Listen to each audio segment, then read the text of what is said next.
Good evening, everyone, and welcome. Thank you so much for tuning in tonight.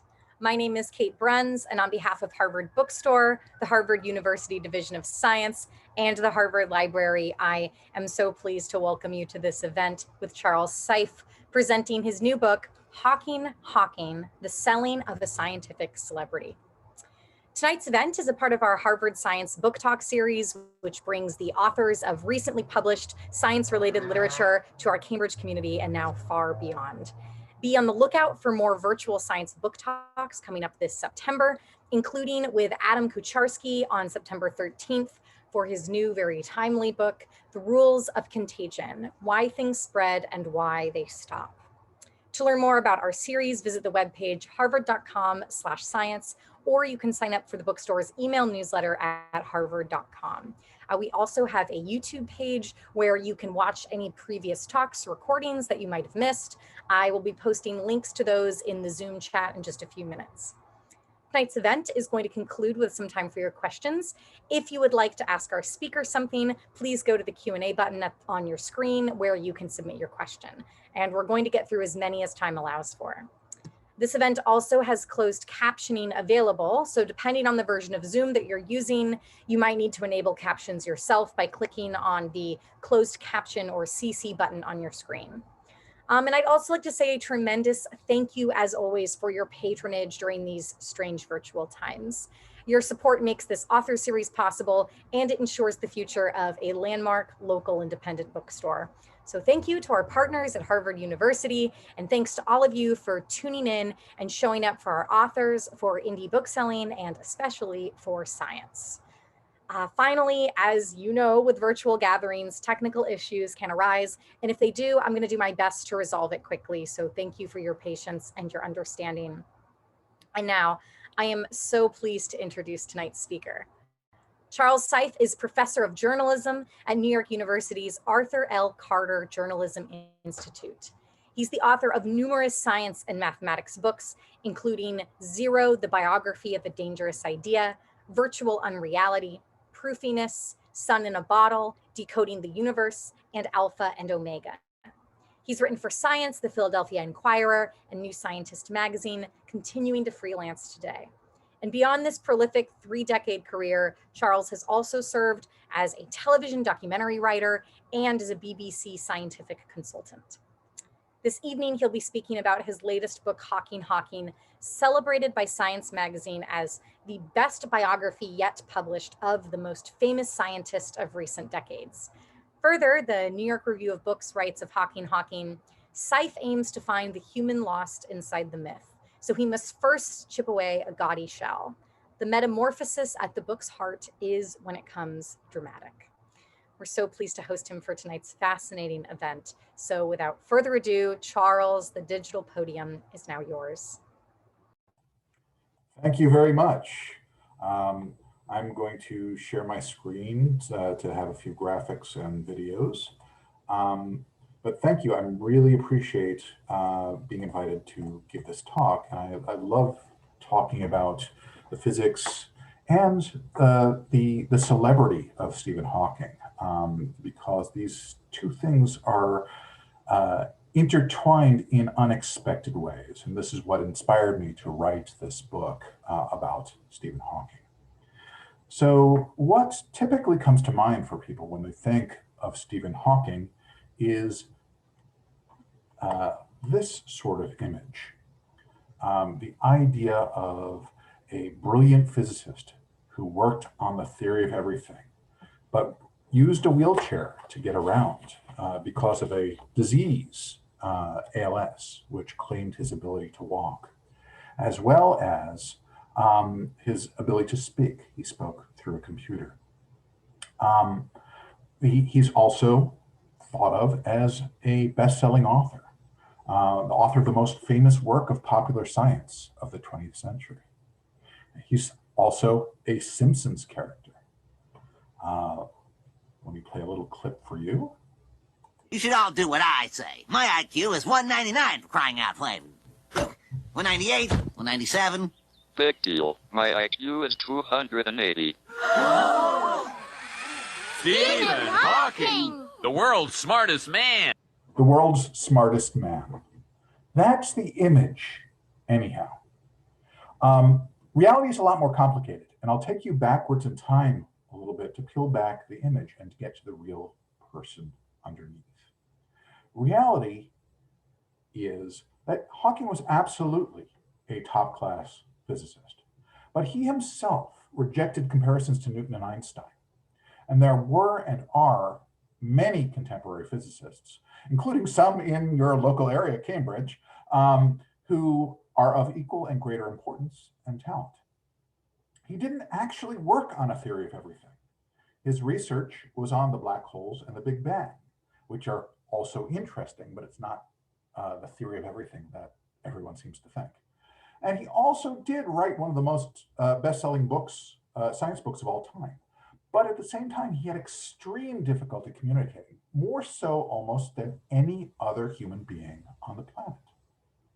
So how did this image of Stephen Hawking, the talented science communicator, the world's smartest man, the next Newton and Einstein, evolve?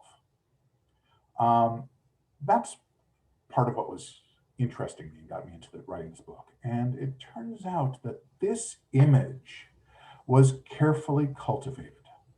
And this leads to one of the biggest ironies of his life. And Hawking prided himself on his modesty and objectivity, and he always actively distanced himself from the false image of him as a new Newton or another Einstein. And every time there's an interview with him asking him about that, he will always say, no, I'm not in the same class.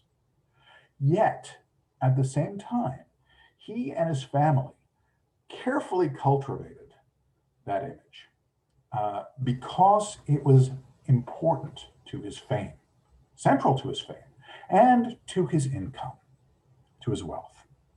And here's an example of this. If you visit Westminster Abbey, you can see his gravestone, which is mere steps away from those of Charles Darwin and Isaac Newton. And here is his gravestone. Here lies what was mortal of Stephen Hawking. It's a conscious emulation of the epitaph of Isaac Newton, which again is just a few yards away. In Latin, it says, here lies what was mortal of Isaac Newton. That's not a coincidence.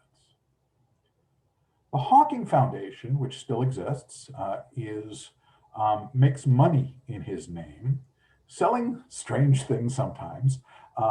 You've got books and scented candles and other memorabilia, and it continues after his death.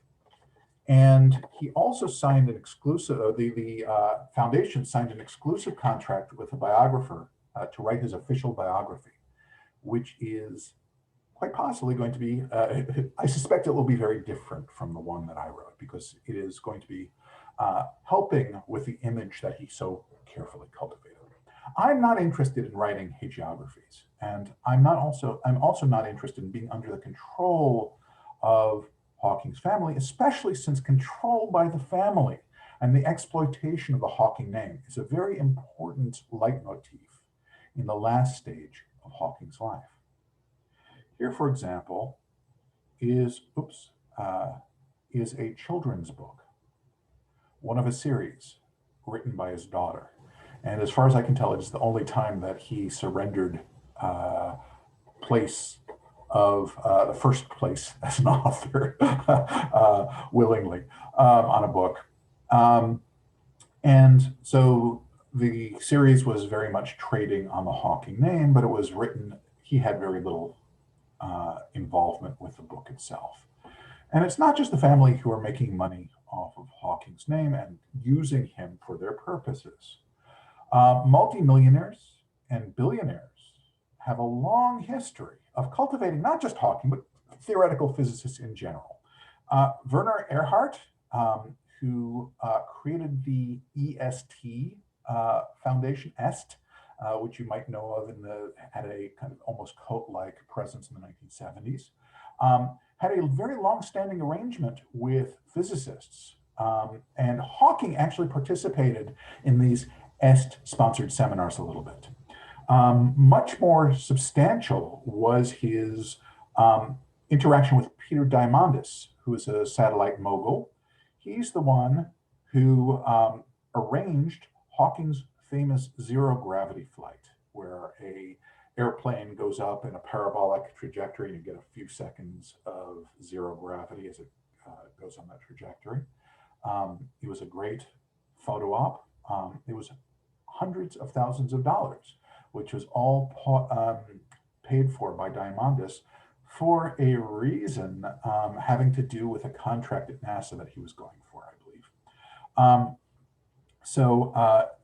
Hawking's photo op was useful to this billionaire. Richard Branson also used Hawking. Branson, as you know, recently started launching people into space, and over a decade ago, not over a decade ago, about a decade ago, he had a accident on one of his test flights, and it killed one of the pilots. And really, because the test craft failed and everyone was worried about the safety of these craft, it knocked his business back on its feet for a number of years. And so he, at the time when he did the accident investigation, he wanted to build back confidence in his spacecraft. And so that's when he called in Hawking. He called Hawking in specifically to tell people not to be afraid of the risks of spaceflight. And they used, Branson invited Hawking to visit Virgin and put an image of the iris of his eye on the side of the spacecraft. And Branson also promised that Hawking would be one of the first passengers into space. He gave him a free ticket, which Hawking, unfortunately, was never able to cash. And so Hawking was very explicitly used to tell people, don't worry, this is safe. And I will play a little clip which was used. I have had ALS for over 50 years now, and while I have no fear of adventure, others do not always take the same view. Fortunately, I have found a kindred spirit in Richard Branson. Yes, there's pretty clear, I suspect that Hawking didn't really find Richard Branson truly a kindred spirit, but their relationship definitely benefited each other. Hawking also had a very close relationship with George Mitchell, who's a lesser known billionaire, but he was instrumental in the development of fracking. And he had a big estate out in Texas, which Hawking used to go to regularly. Yuri Milner, a Russian oligarch, also had a close relationship with him and used him to promote some of his scientific schemes. And yes, he was actually spotted on Jeffrey Epstein's private island.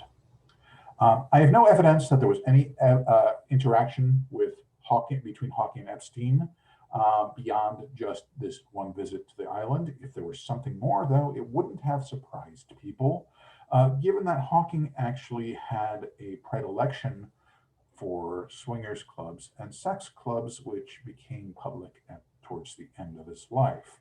This was actually an interesting part of his life, and I won't go into it here, beyond saying that I think he got the habit from a time that he spent in Caltech in the 1970s, and the culture at Caltech was,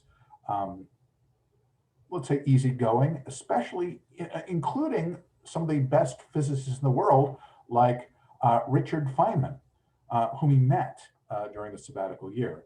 Feynman himself had a predilection for strip clubs and, in fact, wound up as an expert witness in a local case about strip clubs.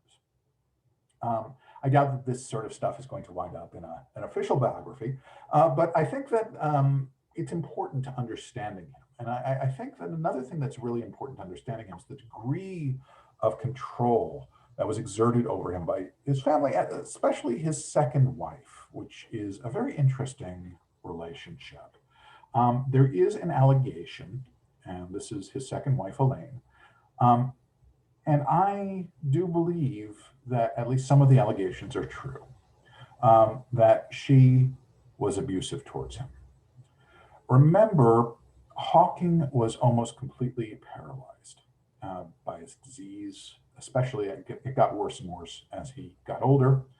One story that I got from several sources was that she would punish him by taking the controller to his computer out of his hand, leaving him completely helpless and walk away. He was unable to reach over and grab that controller back. So if this was true, it was a really horrible allegation. There were also allegations against one of his nurses, allegations that were very unusually kept secret from the public. Most of these sorts of allegations in Britain have public hearings. These were privatized, and I was unable to get to the bottom of it. I have some theories, but due to various libel laws, and I was unable to really get too much into that. But there were some very interesting questions around that. His relationships often also led to money woes. The money woes, and this is actually a FOIA that I tried to get some of these documents and failed. His money woes, despite the fact that he had enormous income from Brief History of Time and his other books, he had enormous expenses because of his disease. And he had round-the-clock nursing, much of which was not paid for by National Health Services in England. So these money woes were part of the reason that Hawking, towards the end of his life, would lend his name to a number of endeavors that one would have thought were beneath him, like this ad for a gambling website. Rising data since the '66 World Cup, I have answered two of the biggest questions tormenting fans. 1. What are the optimal conditions for England's success? And 2. How do you score in a penalty shootout? The technique I have used is called general logistic regression modeling. Our chance of triumph can be worked out by looking at a number of variables. Statistically, England's red kit is more successful. Obviously, he didn't do any modeling here. And even if he did, it's garbage. The idea that England's wearing red clothing increases their chance of victory is really questionable. Truth be told, though, Hawking was more than happy to lend his voice to people so long as it would make him money or increase his fame. And when I say lend his voice, I mean it quite literally. This is a snippet of an interview I had with director Errol Morris. Errol Morris directed the Brief History of Time movie. I can think of. I had changed some of the voiceover because we had the voice synthesizer, and theoretically I could have Hawking saying anything. You just type in a sentence and the voice synthesizer speaks the sentence, and you record it and you put it in the movie. And I had changed something. It was from one of his public lectures. And he noticed it immediately. He said, "You changed that." And then he said, "But I like it better." This is quite remarkable. The idea that you could actually put words in someone's mouth and it would be indistinguishable from if it were the person himself speaking. This is really the only person on the planet you could do this with reliably. And by the end of his life, Hawking was starring in a TV series or another every couple of years. And he wouldn't have to do anything but sit in his chair, and the videographer would take a number of shots, often a long spiral shot around him in his wheelchair, a close-up of his eye, a close-up of him clicking on his computer. And the director, who had been given the use of Hawking's voice box, his synthesizer, would superimpose whatever audio he wanted upon the scene. For one show that I analyzed, the entire season of 6 one-hour shows has a grand total of 4 minutes of unique footage of Hawking. So an entire season, 6 one-hour show, 4 minutes of Hawking mixed and remixed and reversed and color altered with different voice superimpositions. That Hawking would show up for an hour and he would be done and everything else would be taken care of. Hawking would also lend his name to poorly written books.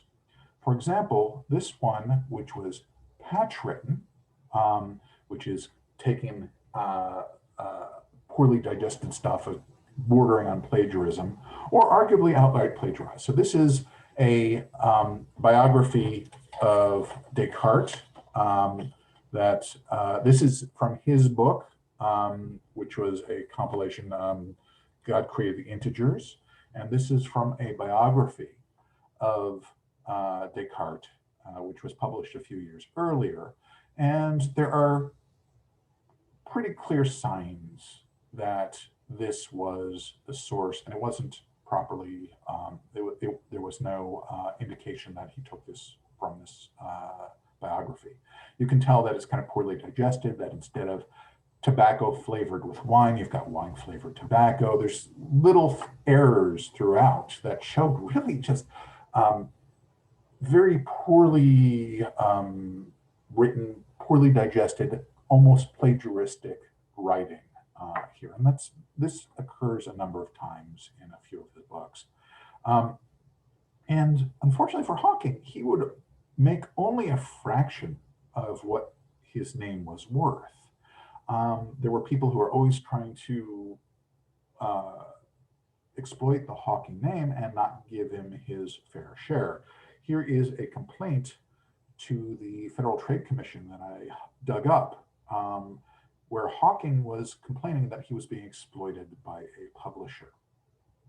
So Hawking was able to make money off his name, but lots more people were able to use him and benefit arguably even more than he was.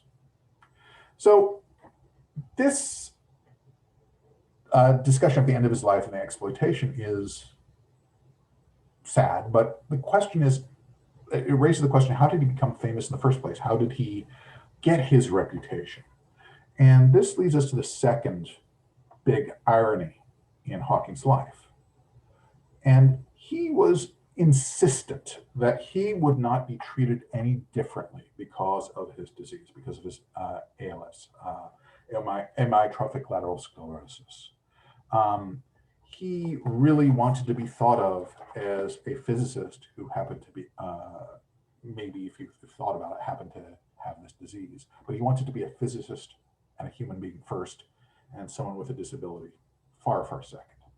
However, his fame and fortune depended to a large extent on the fact that the ALS made him different, and he was acutely aware of this. So a quick timeline of kind of the core of his rise to fame. In 1974, he was elected to the Royal Society, and he appeared in a documentary, The Key to the Universe, in 1977. He wound up becoming the Lucasian professorship, the Lucasian professor in 1979, which is the same office that Newton held, which cemented this kind of successor to Newton idea. He got a number of profiles in high profile places and started writing A Brief History of Time. In 1985, he had a tracheostomy, which caused him to lose his voice, and he got his robotic voice soon after. The publication of A Brief History of Time was published in, it was in 1988, and there was a huge amount of publicity surrounding that. And A Brief History of Time, the movie, came out in 1990. At the same time, he separated from his wife, Jane. Hawking himself believed that his meteoric rise was due to a large extent to his ALS. As he said regarding the Lucasian Fellowship, I think I was appointed as a stopgap to fill the chair as someone whose work would not disgrace the standards expected of the Lucasian chair. But I think they thought I wouldn't live very long, and then they could choose again, by which time they could find a more suitable candidate. Well, I'm sorry to disappoint the electors. I think this is one of the most tragic things he's ever said, because there really isn't much of a question that he deserved that chair. And the idea that he was given this award because he would die soon entirely diminishes his achievements and his awards. And he constantly did this to himself. He was always second guessing himself. And to be fair, there was some truth to it in certain cases. His election to the Royal Society at the age of 32, which was not like this headline said, the youngest ever. There were others who were younger, but his real young election to the Royal Society was, in fact, in part due to his disease. But it was his book that got him fame. It's hard to see, though, whether it's actually what's actually his writing and what are other people's writing. So here's a first draft, and I won't go into it here, but it really, if you read it, it sounds very much kind of like a bad college essay. It's just not very compelling. And here is a draft circa 1986 after his students worked on it. And this is actually, it's close to the final version. It's very compelling. It's the idea of an old lady saying tortoises all the way down. It turns out that the final version looks very much like a 1975 Reader's Digest article. However, that's another issue. Authorship aside, though, there was the immediate question about whether his publishers were exploiting Hawking's disability to sell books.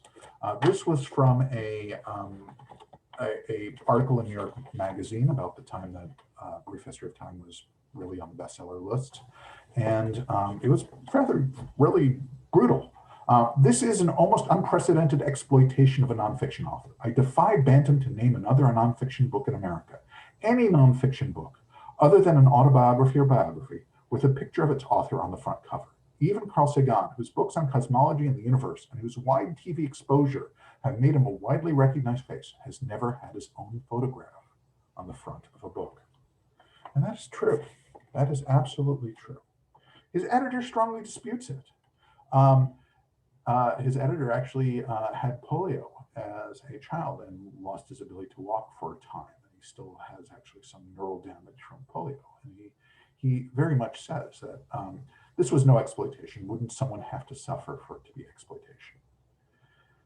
The most telling comment about the use of his disability to sell books comes from a friend of his at Cambridge University, Simon Mitten, who was worked with him at the Department of Astrophysics at Cambridge, and then wound up being a publisher who bid for A Brief History of Time. According to Mitten, when he got the offer from Bantam, Mitten took him aside and said, "Do be careful if you're dealing with those people, Stephen. Do ensure you're quite certain that if the aim is to make money and sell lots and lots of books, you don't mind the marketing techniques." "What do you mean?" Hawking had asked. "Well, I wouldn't put it past them to market it as aren't cripples marvelous. You've got to go into it with your eyes open if you don't mind that approach, okay?" And Mitten used that word, cripples, with the full intent to have that impact because of the pejorative nature of what he thought Bantam was going to be doing, that they were going to be putting his disability on display rather than the physicist he wanted to showcase. And I believe Mitten. I think he's right. I think Hawking made this deal knowingly. For him, I think it was something of a Faustian bargain. The fame cost him quite a bit, and not just the fact that his disability overshadowed him as a human being, but it cost him, in some sense, his family, which I go to a bit in the book. The third great irony of Hawking's life is that he was celebrated as a lone genius, outshone his colleagues, when in fact his work was very much collective, and very much depended upon some of his colleagues. And he never really worked on a theory of everything. So a quick timeline here. His big insight came in 1974. He started working on singularities, which he first applied to the Big Bang, using the work of Roger Penrose, who actually won the Nobel Prize for Physics very recently. 1974, what was really his signal achievement was figuring out that black holes in fact radiate radiation of a certain type instead of being completely quiescent and sucking everything in. And I go into physics in the book as well, but this also depended very much upon Penrose, Bekenstein, a bunch of other physicists' work was very important to his contributions. I'm not saying his contributions were not important, and they absolutely were. He was, again, a top-flight physicist who made some very important discoveries. But the theory of everything is not on here. But why is he associated with the theory of everything? And again, he's not on the track. This is what he worked on: singularity theorem, work on slow roll inflation, the no boundary theorem, Hawking radiation, black hole entropy information paradox. But he's attached to the theory of everything because he worked at the interface between things that are very small, quantum mechanical, and things which are very large and high gravity, which is relativity. And when those things collide, you might get, you need a better theory to fix the clash between these two. And so he was kind of in the area where the theory of everything was being worked on, but he wound up attaching himself to a theory that lost favor. And when string theory came along, he didn't really participate. He poo-pooed it, partially because it was an American thing, that in the hotbeds of string theory were actually Cambridge, Massachusetts, and California. And Cambridge kind of looked at it as being iffy. He did kind of join the group later. He also, interestingly, didn't believe in the Higgs boson in the ordinary sense. He believed that it couldn't be spotted, and he wagered a number of times that it would not be spotted. He eventually lost that bet. And towards the end of his life, I mean, part of the reason he was associated with the theory of everything is when people would talk about that. He was oracular and he was vague, and he would talk about things that weren't directly in his area. And so he never kind of shot down the idea that he was the go-to person on coming up with an overarching theory of everything that would reconcile quantum mechanics and relativity, even though he was not on the track. He had, and the fact that he was seen as this lone genius, despite the fact that in both of his main fields, there were lots and lots of competition, many of whom worked on the same things, had insights just as important, and were considered sometimes even stronger physicists. Here is a letter I dug up from an archive from a famed physicist, John Archibald Wheeler, describing how he felt the field of general relativity stood in 1970. And he said, in every assessment of any scope, I continue to name as the 6 most promising people I know: Zeldovich of Moscow, Misner of Maryland, Penrose of London, Carter of Cambridge, Thorne of Caltech, and Dirac of Texas. Hawking was not among them, even though Wheeler was very well aware of Hawking's work and his ability.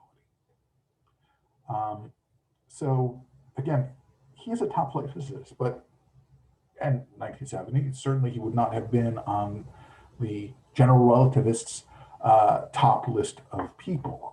He was extremely strong, but he was not the best. And Stephen was no doubt aware of this feeling and that people would pull strings for him because of his disability. I found this is actually a letter from Roger Penrose trying to get Hawking invited to a physics meeting that he was not accepted to. It was kind of a competitive application. It was basically saying, if you don't invite him now, other people can go to other meetings. I'm unsure whether this would be likely to be the case with regard to Stephen. And Penrose's request actually prevailed. And Hawking did go to this meeting, which was important to his development. So the biography I've written about it is about a man who's much more complex than his image. The real triumph of Hawking wasn't that he was the world's smartest man, but that he was a really important scientist and that he discovered something new multiple times that changed our understanding of the universe in important ways. And that is nothing to sneeze at. And the real tragedy of Hawking was not his struggle with his disease.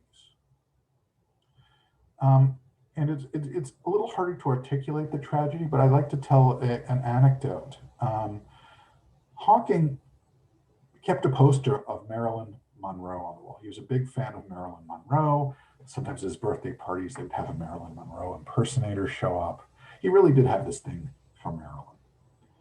And Errol Morris was filming A Brief History of Time, and a poster of Marilyn Monroe fell from the wall.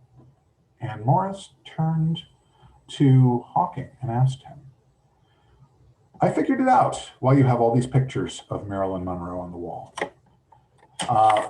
Like you, she was a person appreciated for her body and not necessarily her mind. And it gave me this really crazy look like, what the fuck are you saying, Mr. Morris? He gave me this crazy look. And then finally, there's a click. And he says, yes. Thank you.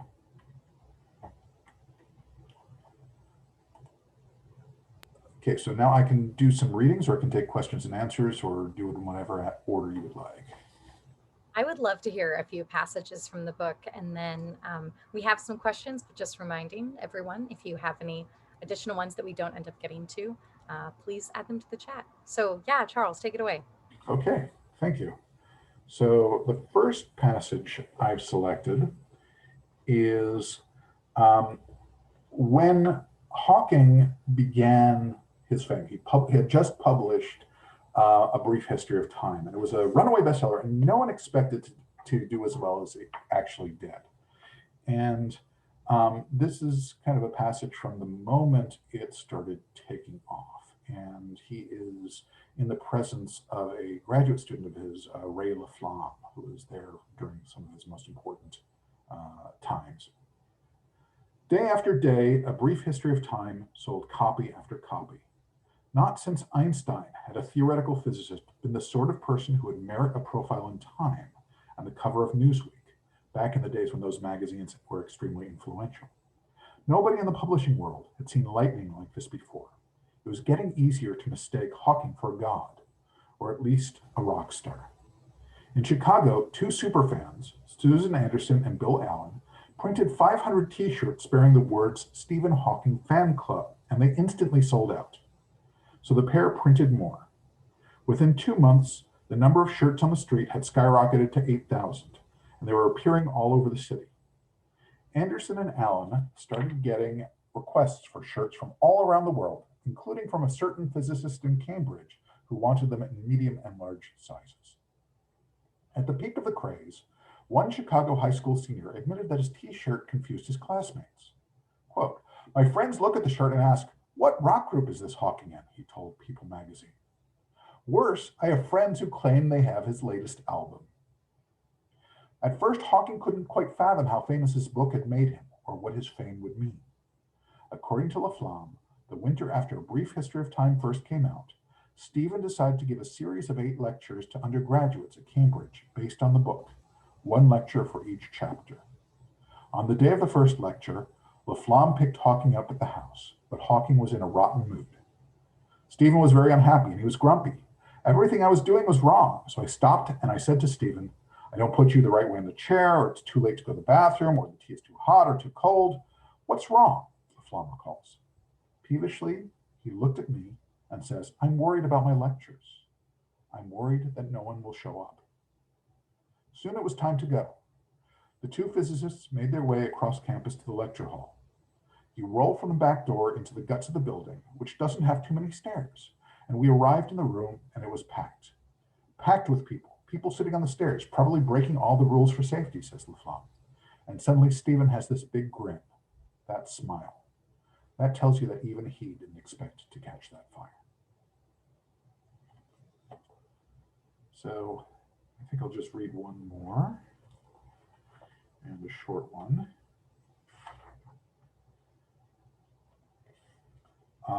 This is just an anecdote from a reporter and a physicist who encountered him towards the end of his life. Hawking never expected to survive long enough to see any of his theories falsified. He had already outlived his doctor's dire predictions by an almost unbelievable margin. But as his students and collaborators were keenly aware, Hawking spent most of his years teetering on a stark boundary. His emaciated frame seemed too fragile to contain a life within. Yet despite the way his condition consumed his being, he was always stoic about it. He even turned it into a source of fun. BBC reporter Pallav Ghosh wrote about one encounter he had with a physicist in 2004. The camera operator I was with wanted to make a last-minute adjustment to his lighting, and so we asked Professor Hawking's staff if he could pull out one of the plugs in the office so that he could use the socket for his equipment. Without waiting for a response, he pulled the plug and the room was filled with a deafening siren. Professor Hawking then slouched forward, and I feared that my colleague had inadvertently unplugged a vital piece of life support equipment. Fortunately, it was the alarm to the uninterruptible power supply to his office computer, and he slouched forward with mirth at our incompetence. There was never a hint of self-pity, and seldom any vulnerability, which made it all the more striking when it appeared. Neil Turok, one of his colleagues, describes one time when he was visiting Hawking in the hospital after a serious operation to repair the physicist's trachea. One of the most moving moments I had with him was when his throat had collapsed. I went to see him in a hospital in London, Turok recalls. And the first thing he said to me was, I nearly died. I just sort of sat there. Like, what do you say to someone who just told you that he nearly died? And so we sat there for a while and thought about that prospect. And then he said, let's discuss physics. Thank you. I guess I'll take questions now. Okay. So we have some So really should I just interesting. click on them and take Oh. them in order, or would you like to? Yeah, I can ask them to you, Charles. So I'll do them in order. So the first one we have from the audience is, thank you for this eye-opening talk. You have done a wonderful job highlighting Hawking's deceit, but I'm curious about those of us who really craved his presence and his genius. Is there a facet of our culture that really wants to believe in singular, stoic, extraordinary geniuses like him? Yes, I think that's a very good point. I think that there is kind of a cultural need to create heroes of a certain sort. And there are scientific heroes throughout history, and they tend to cleave to a certain pattern. They often wind up being otherworldly in some fashion. The first scientific hero that I can think of is Thales. And he's described in the ancient Greek sources as being so absent-minded that he, there was a story where he was looking at the stars and he was walking around and so was so entranced with the stars that he fell into a pit, and a Thracian serving girl laughed at him, which in the Greek hierarchy, kind of a slave, a Thracian slave, was kind of the lowest of the low. So as genius as the person is, there has to be some vulnerability associated with it for people to accept him or her as a hero. And I think that trope is very, very common. I think Hawking fit that very well. I think that part of the reason that he fit the scientific hero is because that disability made him non-threatening and made him otherworldly, so that we didn't have to feel bad that we weren't as smart as he was, because he sacrificed some of his humanity for that. Either it's like Tiresias. To become a seer, you have to be blind, and so I think that is a very important trope. And so we create heroes that fit those tropes, and I think that he was aware of that. And so and his stoicism also, I do think that kind of Laflamme actually had a very bad case of cancer. He has late stage lung cancer. He's doing all right from what I understand, but he had a picture of Hawking on the wall, and he said, if this guy could survive with his disability, I can too. And so we do need these stoic figures, and Hawking fulfilled that as well. He was incredible when it came to his survival and the way he behaved in the circumstances he was in. I really liked that comparison to kind of Greek heroes, or having that sort of vulnerability. They have to give something up in order to have this special ability. That's really interesting. We just had another question come in that says, could you talk a little bit about the experience of writing about the myth of a person? Do you feel like it brought you closer to finding the man underneath that myth or that spectacle? Absolutely. This was really an adventure of peeling away the legend and getting to the person beneath. And in fact, even though my biography is unflattering in many ways, it's a warts and all biography, I'd like to think he would have appreciated it, because it really does portray him as that human being with flaws. And myths, celebrity is myth making, and it is an image that is portrayed that is clean and devoid of nuance. When human beings are nuanced and difficult and have many pluses and minuses, that in fact, in some ways, the act of becoming a celebrity is washing yourself away from these nuances, and then when a celebrity falls, those nuances come back. So yeah, I think it really was a matter of piercing this myth. And it was very difficult. I didn't get cooperation from a lot of people, because it's hard to say bad things about a hero. And about a lot of physicists actually really do look up to him, and I think I really appreciate it. I mentioned this in my book, that the people who loved him and were still able to talk about him and his flaws, I have immense respect for, because they were able to see that was serving him in a way that I was unable to get any interviews with any of the family or some of the people who are in that circle, including people that I've had 20-year relationships with, that some sources that I've known for years and years and years and years and years would not speak to me at all about Hawking, which was really a shame, because I do think he is a figure worthy of attention and worthy of being historicized, but turned into history. But I don't think that a legend should be turned into history. I think that we, as a historian and a journalist, my duty is to really try to get at the truth. Not necessarily that I'm able to do a perfect job, but to get that nuance as opposed to a lied over. Yeah. I want to come back to, so we have two questions left, and one of them I want to circle back to in closing. So I'm going to ask this other one and then come back to that. So this one is, the image of Hawking being at the center of world-altering theories is such a powerful one, but you mentioned the work in actuality was the product of many different minds. So in your research, did you encounter any bitterness or resentment around this community of scientists who work with or surrounded him? Yes, but it was milder than one would expect. I also think many, many famous scientists have this same experience. Yes. That's yes, not indeed. surprising. Yeah. Yeah.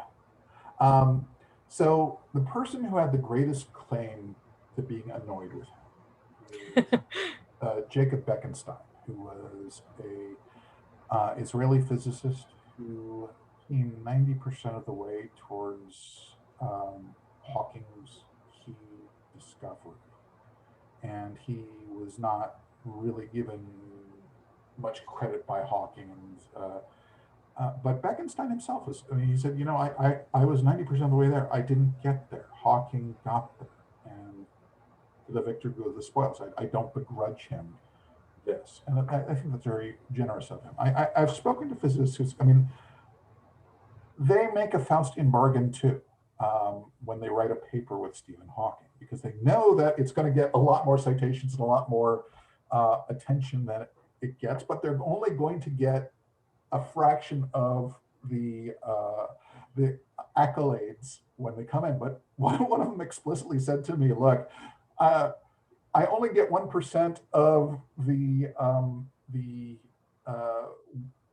attention, the credit that it's worth, but I get 1,000 times the attention. So all in all, it works out better for me. So yeah, I mean, there was some resentment, there's some grumbling. Some people were annoyed that he would opine in areas that he was not an expert in and not necessarily being the right person to talk to the media about certain things. And there were some kind of resentments around the edges, but generally speaking, I think I didn't sense any really bitter rivalries except for one or two, and that those stemmed from things that Hawking specifically did to them, rather than anything having to do with his fame. There were one of the unflattering things about Hawking was there were some elements of his personality where he could hurt people, and he did it several times, and use his platform to do damage, and that's where really people did resent him, and so there are some hurt feelings, but not because of his fame. So here's where I want to end. The question is, why do you think it's important to discuss the true nature of Hawking's myth or image? And I had the same question listening to your talk. I mean, I went into this talk, a former physics student, and he's an icon that many people hold up. And what's so bad about that? I want to know, like, why you felt compelled to write this book. And like, I do like that you conclude with all of these still like things he should be celebrated for, versus things maybe he shouldn't. So I don't know. I'd just love for you to expand on that. Yeah, I mean, it's a good question.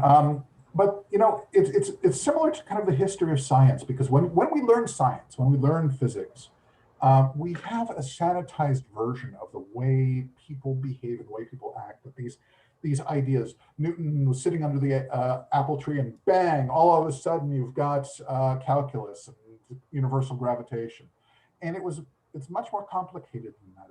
This is not the way humans behave, and I think that to understand the way science really works, and science has flaws. Science is a human endeavor.